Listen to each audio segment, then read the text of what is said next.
ఈరోజు ఆభరణం ఏదో ఎవరికి ఏ ఆభరణమో తెలియజేస్తున్నారో తెలుసుకుందాం.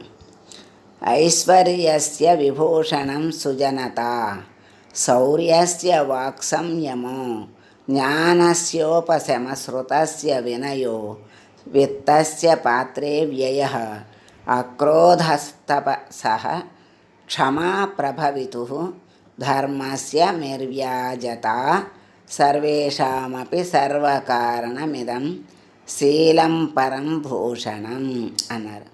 ఇదొక అద్భుతమైన సుభాషితం. ఆభరణం అంటే అర్థం ఏమిటో, ఎవరెవరికి ఎటువంటి ఆభరణాలు ఉండాలో ఇది చెప్తుంది. ఎన్ని సిరి సంపదలున్నా మానవత్వం మంచితనం లేని వాడికి సమాజంలో విలువే లేదు. కనుక సుజనత ఐశ్వర్యవంతుడి ఆభరణం. మరి సూర్యుడైనా కూడా బలవంతుడ నాకేమని అన్నట్లు ఏది పడితే అది వాక్కుండా మితభాషి అయి ఉండటం ఆభరణం. జ్ఞానికి ఇంద్రియ లౌల్యం నుంచి ఉపశమనం పొందటం ఆభరణం. విని కూర్చునేవాడు శ్రోత, విద్యార్థి, వారికి వినయం ఆభరణం.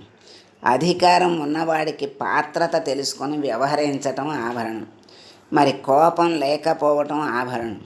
ఉన్నత స్థాయిలో ఉన్నవాడికి క్షమాగుణం, ధర్మం తప్పకుండా ఆచరించటం అనేది ఆభరణం. ఇవి కాక సర్వకాల సర్వావస్థల్లోనూ అందరూ కలిగి ఉండవలసిన ఆభరణం ఏమిటి అంటే సౌశీల్యం. ఆభరణం అంటే ఏమిటో దాని విలువ తెలియక మూర్ఖ మానవుడు పైకి కనిపించే వస్తువులనే ఆభరణాలని భ్రమపడి సంబరపడిపోతూ ఉంటాడు. కనుక ఎన్నో ఆభరణాలు పెట్టుకున్నా వాళ్ళ యొక్క వ్యక్తిత్వం సరిగా లేకపోతే వాళ్ళకి విలువ ఉండదు.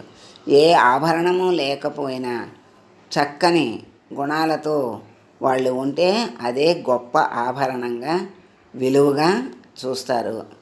అదే మనం తెలుసుకోవలసింది. సర్వం శ్రీకృష్ణార్పణమస్తు. లోకాః సమస్తాః సుఖినో భవంతు.